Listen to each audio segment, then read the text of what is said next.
tumindig ang balahibo mo sa tren to Busan. Dito sa tren to Visual Istima, malalagas ang mga balahibo mo bago ka makasakay.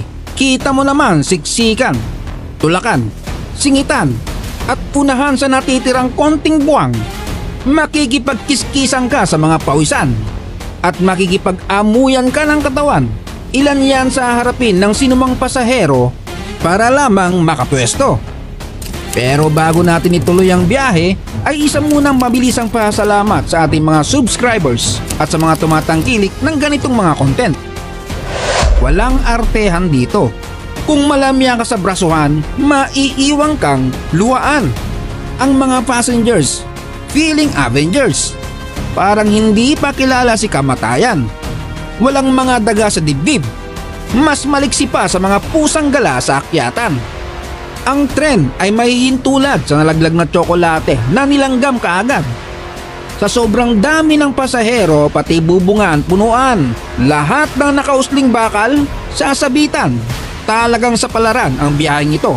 Kaya naman binansagan din nilang tren na biyaheng impyerno. Marami nang naitalang aksidente, lalo na sa mga pabida masyado. Gaya ng mga kalalakiang bumabangking at mga nakasabit na nag-aala Superman. Superman ng marilaki. Napakadelikado ng kanilang sitwasyon. Kahit umuulan at madulas sa bubong, kampante pa rin nakaupo sa bubungan. Tuloy pa rin ang biyahe. Makikita mo rin ang mga vendors na akala mo naglalakad lang sa mall. Isang maling hakbang lang, ubos ang kanyang pinagputahan, sama na pati puhunan. Ang iba naman ay nakita rin itong magandang pagkakakitaan. May inaalok silang hagdan para mapadali ang pagsampa sa bubungan. Easy money nga naman. Mapapailing na lang ang sinumang hindi taga dito sa sangkaterbang angkas na mga tren nila. Pagmasdan pa lang ay nakakatakot na, pero nasanay na ang mga ito. Mukhang proud pa nga ang iba, winawagayway pa ang kanilang bandila.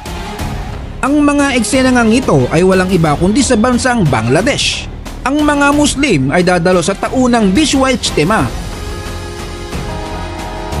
Ang Visual Ijtima ay isa sa pinakamalaking Islamic gathering sa buong mundo na dinadaluhan ng mga deboto mula sa 150 na bansa. Ang karamihan sa mga deboto nito ay nagmula sa buong Bangladesh na dinadaluhan ng humigit kumulang 5 milyon. Sa bilangang yan ay kulang at sobrang pahirapan ang makahanap ng masasakyan. Simot ang mga tiket maging sa mga lokbo nilang mga bus na biyaheng ewan din. Kung sa mga ferries, abay ganun din. Hindi pa nakakaalis, mukha ng lulubog.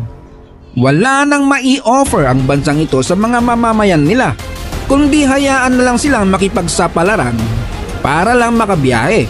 Sa populasyon ba namang mahigit sa 174 million sa bansang hikaos at kapos sa transportasyon dahil sa matinding korupsyon at kapabayaan. Malabong makaahon pag di nila ginalingan sa susunod na eleksyon. Tuloy pa rin ang biyaheng langit at biyaheng impyerno. So yan, huwag kalimutang mag-like, mag-share at mag-subscribe. Hanggang sa muling paglalakbay.